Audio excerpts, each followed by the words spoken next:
اور رسول اکرم درمیان میں موجود نہ ہوتے، جتنا بھی کھانا ہوتا لم یشبع، اس میں برکت نہیں ہوتی تھی اور پیٹ نہیں بھرتا تھا، وہ سیر نہیں ہوتے تھے۔ اور جب رسول اکرم تشریف فرما ہوتے، اذا اکل معہم رسول اللہ صلی اللہ علیہ وسلم شبعوا، اور جب رسول اکرم تشریف فرما ہوتے پانی کا ایک گھونٹ بھی ہوتا، ایک کھجور بھی ہوتی، میرا رب ان کے پیٹ کو شفا بھی عطا فرماتا، سیر بھی کر دیتا، برکتیں بھی عطا فرما دیتا، اور منظر یہ بن جاتا فکان اذا اراد ان یغذیہم، کہ جب دسترخوان لگ گیا ہے، جناب ابو طالب اپنی مسند پہ تشریف فرما ہو گئے ہیں، اور اس کے ضمن میں یہ جملہ عرض کرنا چاہتا ہوں، ایک خاص مسند ان کے گھر میں ہوتی تھی جو صرف حضرت سیدنا ابو طالب علیہ السلام کے لیے تھی، آپ کے علاوہ کوئی آپ کے گھر میں سے نہیں بیٹھ سکتا تھا، لیکن سرور کائنات تشریف لاتے تو اسی مسند پہ تشریف فرما ہو جاتا، خود بٹھایا کرتے تھے، اور جب انہیں عرض کیا جاتا یہ تو سردار مکہ کی مسند ہے، آپ کیوں تشریف فرما ہوتے ہیں، تو جناب ابو طالب ارشاد فرماتے انہیں نہ روکیے، اللہ نے تو انہیں مبارک بنا کے بھیجا، انہی کی وجہ سے تو یہ مسند بھی اللہ نے مجھے عطا فرمائی ہے، اور آپ کا سارا خاندان آ جاتا، رسول اکرم تشریف فرمانا ہوتے تو ایک جملہ بولتے، کہتے کما انتم حتی یحضر ابنی، آپ نے اپنی جگہ بیٹھے رہو، نہ کوئی لقمہ توڑے گا، نہ پانی کا گھونٹ پیے گا، یہاں تک کہ میرا بیٹا آ جائے، حتی یحضر ابنی فیاتی رسول اللہ صلی اللہ علیہ وسلم، پھر رسول اکرم تشریف فرما ہوتے، فیاکل معہم، ان کے ساتھ کھانا کھاتے، وکانوا یفضلون من طعامہم، اور آپ نے اپنے سارے خاندان کی یہ تربیت کی تھی کہ رسول اکرم کے کھانے سے وہ سارے تبرک بھی حاصل کیا کرتے۔ کیا کہنے، میں چونکہ اسی ربط میں یہ بات آپ نے کی تو میں انشاءاللہ اگلے وقفے میں جو ہے وہ آپ سے یہ سوال کروں گا کہ آپ یہ دیکھیے کہ جس دین کی آج رونق ہے پوری دنیا میں، اس دین کی ترویج کی ابتدائی پہلی دعوت جس گھر میں ہوئی ہے، ذرا وہ بھی تو لوگوں کو پتہ چلنا چاہیے نا، وہ دسترخوان کس کا تھا۔ ہمارے ساتھ رہے ناظرین، لوٹ کے واپس آتے ہیں، سرکار علیہ السلام کی بارگاہ میں درود پاک کا نذرانہ پیش کرتے ہیں، اور جب انشاءاللہ لوٹیں گے تو آپ کو بتائیں گے کہ سرکار مدینہ صلی اللہ علیہ وآلہ وسلم کتنی جان چھڑکا کرتے تھے اپنے پیارے تایا جان پہ، اپنے پیارے چچا جان پہ، اور کتنا ان کا احترام کیا کرتے تھے۔ درود پاک کا نذرانہ۔ جناب ابو طالب شاب ابو طالب کے بائی کاٹ میں ان کے ساتھ رہے، انہوں نے کہا ابو طالب ہمیں یہ بتلا، وہ اکیلا محمد ہے، ہم پوری قوم ہیں، فرمایا اکیلے محمد کے ایک بال پر پورا عرب قربان ہے، میں اپنی اولاد کو چھوڑ سکتا ہوں، اس کو نہیں چھوڑ سکتا، یہ میرے مرے ہوئے بھائی کا بیٹا ہے اور میں نے اس کو اپنی چھاتی پہ سلا سلا کے پالا ہے، اب میں دشمنوں کے حوالے نہیں کر سکتا۔ طالب جو تھا جس سے آپ کو مسلمان ہونے سے بھی روکا ہے، بلاخر ان کے مسلمان ہونے کے ثبوت اس وقت کتابوں میں موجود ہیں، لوگوں نے بنو امیہ اور بنو عباس یہ دونوں اہل بیت کے مخالف دھڑے تھے، انہوں نے اتنا زور مارا، اتنا کسی کافر کو بھی برا نہیں کہا جتنا جناب ابو طالب کو کہا۔ حقائق یہ نہیں ہے، کعبہ شریف کے سجادہ نشین نے سید زینی بن دالان مکی نے آپ کے ایمان پر پوری کتاب لکھی، اعلیٰ حضرت فاضل بریلوی رحمۃ اللہ نے آپ پر بیعت بھی کی، اسے سید حسینی بن محمد رسول انہوں نے بھی کتاب لکھی، اس پر اعلیٰ حضرت نے جو تحتاوی کا حاشیہ لکھا ہے، اس حاشیے میں ان کی بڑی تعریف کی ہے کہ اس درجے کا وہ عالم میں نے محقق اپنی زندگی میں نہیں دیکھا۔ اس طرح کی باتیں، تو یہ بات تازہ ترین بات جو کتاب لکھی تھی سائم چشتی نے، اس کے اوپر حاشیہ ہے خواجہ قمر الدین سیالوی رحمۃ اللہ علیہ کا، کوئی ماں کا لال ہی ہوگا جو ایسا لکھ سکے گا، ایسا لکھنے کا پڑھنے پر بھی آدمی قادر نہیں، اتنا علمی قسم کا ہے۔ اور بابا بندیالوی جو کل پاکستان کا استاد ہے، اس نے بھی اس پر رسالہ لکھا ہے ایمان ابو طالب پر، انہوں نے کہا یہ بات الگ ہے، اس بات کو الگ رہنے دو، میں یہ میرے بھائی کی اولاد ہے اور وہ میرا چھوٹا بھائی تھا، اب میں اس کا وارث ہوں، میں اس کو بیٹے کو چھوڑ دیا، طالب کو نہیں، انہوں نے کہا میں نہیں اس میں شریک ہوں، کہا نہیں شریک ہو تو نہیں ہو، نہ ہو، لیکن میں تو شریک ہوں گا، مجھے اس کے مقابلے ہر آدمی کو چھوڑنا منظور ہے۔ سب سے پہلا بیٹا، پہلوٹی کا بیٹا جو ہوتا ہے نا، جس کی پلیٹھی نہ پتر آخر ہیں، اس کے ساتھ قدرتی طور پر ماں باپ دونوں کو بےحد پیار ہوتا ہے، پہلے دیکھا جو وہی ہوتا ہے، وہ پہلوٹی کا بیٹا تھا، لیکن کہا لاکھوں بیٹے محمد کے جوتوں پر قربان، اس کو نہیں چھوڑ سکتا۔ میں ناظرین بالکل بخل نہیں کرتا اور بخل کرنا بھی نہیں چاہیے، اس کی وجہ یہ ہے کہ اگر عقیدتوں کا یہ معیار نہ ہو اور محبتوں کا اور مودتوں کا یہ معیار نہ ہو تو پھر ہمارا کچھ معیار ہی نہیں رہا صاحب۔ اگر ہم اپنی کھلی آنکھوں سے بھی اس بات کو سمجھنے کو، دیکھنے کو اور محسوس کرنے کو تیار نہیں ہیں تو پھر ہمیں کیا احساس اور کیا ہمیں محسوس کرنا ہے کہ جن کو اللہ تعالیٰ نے، دیکھیں ہم بار بار ایک جملہ کہتے ہیں نا کہ اللہ کے منتخب کردہ نبی، اللہ کے منتخب کردہ نبی، تو یہ بھی سمجھ لیجئے کہ اس نبی سے جڑی ہوئی ایک شے ایون جو سواری ہوگی اس کا انتخاب بھی میرے رب نے فرمایا کہ میرے محبوب کی سواری کون سی ہوگی، جس سواری کے قدموں کے نیچے ذرات آ کے لگیں گے ان ذرات کا بھی انتخاب میرے رب نے کیا ہے کہ میرے محبوب کی سواری کے قدموں کو کون سے ذرات ہیں جو چومیں گے اور بوسے دیں گے۔ یعنی یہ انتخاب الہی ہے، تو ذرا سوچئے کہ جن کی کسٹڈی میں جن کی حفاظت میں 42 برس رسول اللہ صلی اللہ علیہ وآلہ وسلم رہے, کہ ایک طرف پورا عرب کا معاشرہ ہے, سارے مشرکین اور کفار ہیں, اور دوسری طرف جناب ابو طالب علیہ السلام ہے. آپ سوچئے کہ ان کا مقام اور مرتبہ کیا ہے صاحب, کہ جن کے صدقے پوری کائنات کو ایمان ملا, نبی کریم صلی اللہ علیہ وسلم کے صدقے, ان کی کسٹڈی, ان کی حفاظت جنہوں نے کی جناب ابو طالب علیہ السلام ہے, تو ان کا احسان عظیم کتنا ہے اس پوری امت کے اوپر. ذرا بتائیے پیر صاحب کہ سرکار مدینہ صلی اللہ علیہ وآلہ وسلم کی نگاہ میں, یعنی جو آپ کے تایا جان, اور خاص طور پہ جو مطلب جناب ابو طالب علیہ السلام کی چونکہ ہم بات کریں تو آپ کے جو محبت, احترام, مودت تھی, وہ بتائیے ذرا لوگوں کو. میں آپ اس سے پہلے ایک جملہ عرض کرنا چاہتا ہوں کہ ایک ہی خاندان ہے, 2 افراد ہیں, ایک کی مدحت ہو رہی ہے, ایک کی مذمت ہو رہی ہے. حضرت ابو طالب کی مدحت ہو رہی ہے سورۃ الضحیٰ میں, الم یجد کا یتیمن فآویٰ. جب ہم نے آپ کو در یتیم بنا کر بھیجا تو اپنی آغوش رحمت میں جگہ دی, یعنی اس آغوش کی نسبت پروردگار عالم اپنی بارگاہ سے کر رہے ہیں. اور ابو لہب بھی اسی سردار بطھا حضرت عبد المطلب کا بیٹا ہے, اور اس کی مذمت ہو رہی ہے تبت یدا ابی لہب وتب, کیونکہ وہ احترام مصطفیٰ سے خالی ہے, اور جو احترام مصطفیٰ کر رہے ہیں ان کی مدحت ہو رہی ہے. قرآن نے ایک معیار عطا کر دیا کہ فقط نسب کا تعلق کافی نہیں جب تک اس میں حسب کا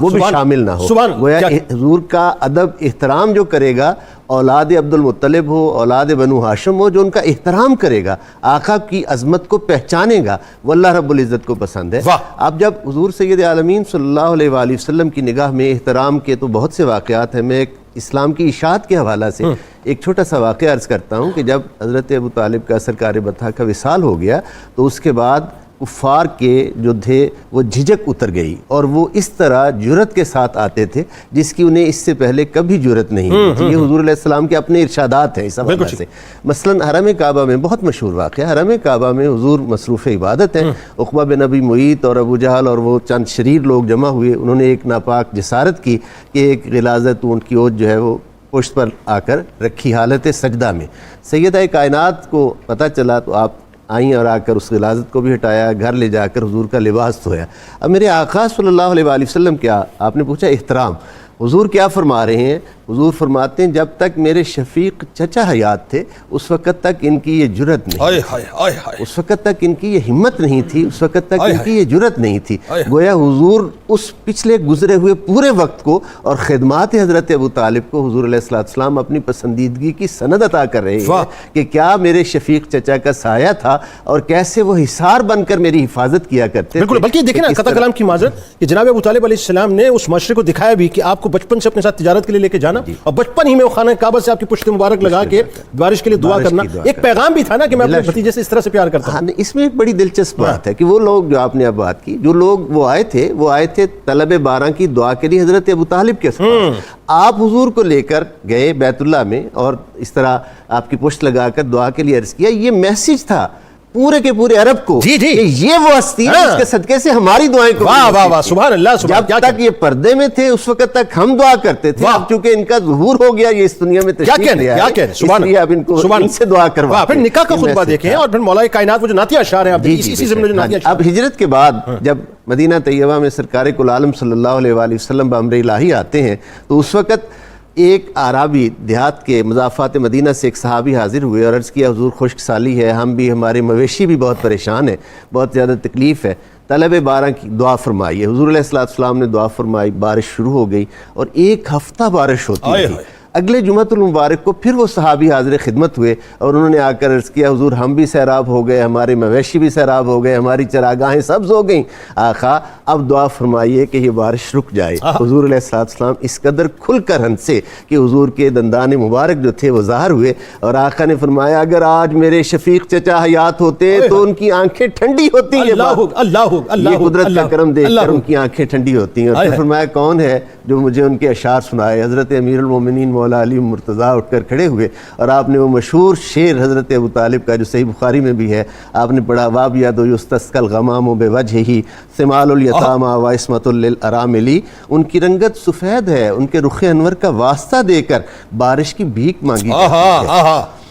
بارش کی بھیک مانگی جاتی ہے، وہ یتیموں کی پناہ ہیں اور بیواؤں کی عصمت کے محافظ ہیں۔ حضور علیہ السلام نے یہ شعر سن کر پھر حضور کی محبت جو ہے وہ اپنے شفیق چچا کی طرف ہوئی اور کہا میرے چچا نے سچ فرمایا، میرے چچا نے سچ کہا ہے۔ بڑا پیار کرتے تھے کیا یعنی دیکھیں نا، یہ اس وقت کی باتیں ہیں جب ابھی لوگوں کو یہ پتہ ہی نہیں تھا کہ یہ اللہ کے آخری رسول ہے، اس وقت وہ حضور کی شان کو بیان کر رہے ہیں۔ مطلب اگر یہ کہنا غلط تو نہ ہوگا کہ قرآن پاک میں اللہ سب سے پہلا ثنا خواہ اپنے محبوب کا اور بندوں میں سب سے پہلے ثنا خواہ جناب ابو طالب علیہ بلا السلام۔ شبہ اسی طرح جیسے آپ خطبہ نکاح کی بات کر رہے ہیں، اس میں بھی اگر آپ دیکھیں تو اس میں بھی حمد سے آغاز ہے اور نعت مصطفیٰ پہ آ کے اس کا اختتام ہے۔ ایک جملہ میں بہت ہی ذمہ دارانہ ایک ادنا خادم ہونے کے حوالے سے عرض کرنا چاہتا ہوں۔ تعظیم مصطفیٰ صلی اللہ علیہ وآلہ وسلم اور احترام مصطفیٰ کی جتنی آیات قرآن حکیم نے بیان کی ہیں، جتنی جہتیں اور جتنے اسلوب بیان کیے ہیں، حضرت ابو طالب کی حیات میں ان پورے کے پورے احترام کے تقاضے جو ہیں وہ موجود ہیں۔ ان کی سیرت کو پڑھیں، ان کے دیوان کو پڑھیں تو ان کی شخصیت کے جوہر کھلتے ہیں کہ اللہ نے انہیں کیا شان عطا فرمایا۔ کیا کہنا ڈاکٹر صاحب،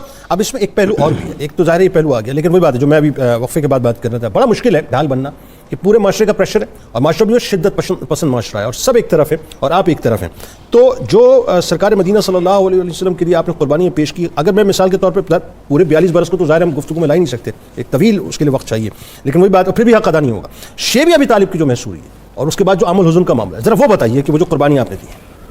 بسم اللہ الرحمن الرحیم۔ اس سارے واقعے کو اگر ہم ایک مثال سے سمجھنا چاہیں، ایک طرف تو کفر اور شرک سے آلودہ سارا معاشرہ کھڑا ہے اور دوسری طرف ہدایت کا نور اپنی ضیاء پاشیوں کی طرف بڑھ رہا ہے، درمیان میں وہ بندہ کھڑا ہے جو دونوں سائڈوں کو دیکھ رہا ہے، بالکل ٹھیک، اور دونوں سائڈوں میں وہ حکمت عملی، وہ متانت اور سنجیدگی اور آپ کے وہ جوابات، تاکہ یہ ماحول قبل از وقت تصادم کی طرف جا کر ختم ہی نہ ہو جائے۔ ان کو یہ بھی مہلت دی جا رہی ہے۔ حضرت ابو طالب جب بھی ان سے پہلی دفعہ گفتگو کرتے ہیں، وہ آتے، وہ ان کی طرف سے درستگی، سختی کے جملے ہوتے، آپ ہمیشہ بڑے صبر و تحمل سے